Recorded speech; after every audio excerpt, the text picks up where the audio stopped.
Mga master, meron naman tayo dito ng bisita na Fury. Ang problema nito ay wala siyang kuryente. So try nga natin. Nakasusi po yan, ay neutral. Oy, padyakan mo nga. Padyakan mo muna. So dapat may kuryente po yan na lalabas yan. Yeah, dumudulas. Ayan. Yeah, yan. So walang kuryente na lumalabas, ibig sabihin yan ay hindi talaga andar. So punta tayo dito sa kanyang CDI muna tayo. Yan, dito sa CDI mga kamaster, meron tayo dito ng kailangan ni test light. So dapat alam mo, ang test light mo ay nakakunik sa ground, yung ground ng battery, yung kabilang test light. Tapos yung kabila naman, i-check muna natin kung umiilaw. O yan, umiilaw. So sa Fury kasi mga kamaster, ang CDI ng Fury ay magkabaliktad po ng positive. Hindi katulad ng sa mga lipan na nandito yung positive. So ang nandito po nito ay ground. So dapat mga kamaster, ito dito, pag finish light natin yan, ay iilaw yan. Itong black na may lining na white. So ayan. So hindi siya umiilaw. Ibig sabihin, ito mga master, hindi ito nasusuplayan ng positive. So lipat natin dito sa positive yung test light. Tingnan natin kung umiilaw sa mga sa body. So ibig sabihin umiilaw. So dapat pag finish light natin tong black na may lining na yellow, kasi yung black na may lining na yellow na to, ito yung negative ng Kawasaki. So dapat iilaw din yan. Ibig sabihin umiilaw.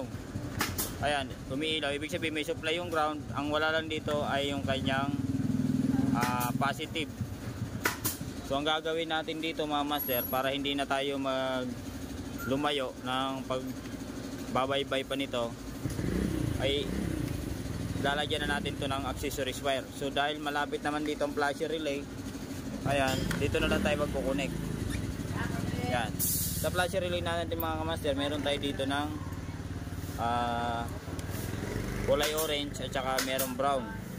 So ang gawin nyo para malaman nyo dyan kung alin dyan yung accessories wire dyan, ililipat nyo ulit to doon sa negative.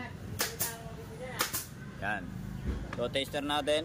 So dapat ang isa kasi dito ay may nagbi-blink. So dapat hindi siya nagbi-blink. So ibig sabihin pag nagbi-blink ay doon yan sa signal light. Ang isa niyan ay steady lang, itong accessories wire. So ayan, dito tayo magkukunik ng wire. Then itatap natin dito sa kanyang black na may lining na white. So maglalagay muna tayo ng wire. So ayan, nalagyan na natin mga master ng wire na may positive. Ayan, nakita nyo umiilaw na, no?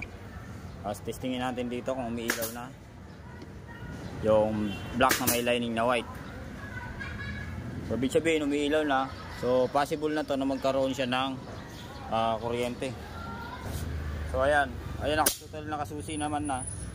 Ayan, nakasusi na yan. So try mo daw pa dyan kanal dyan. Oh. Yeah.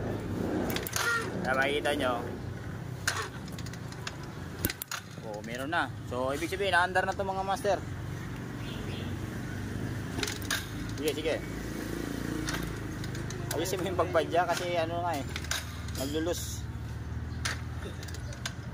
Gago, paano under yan? Hindi mo naman pala nilagyan ng wala pala yung walang gas. Oh, pero under na to. Sige, testing mo nga ulit yung kuryente. Oh, diba? Solve na. Wala mga master ang naging problema niya. Ayan, maraming salamat sa walang sawang panonood. And rising, geng.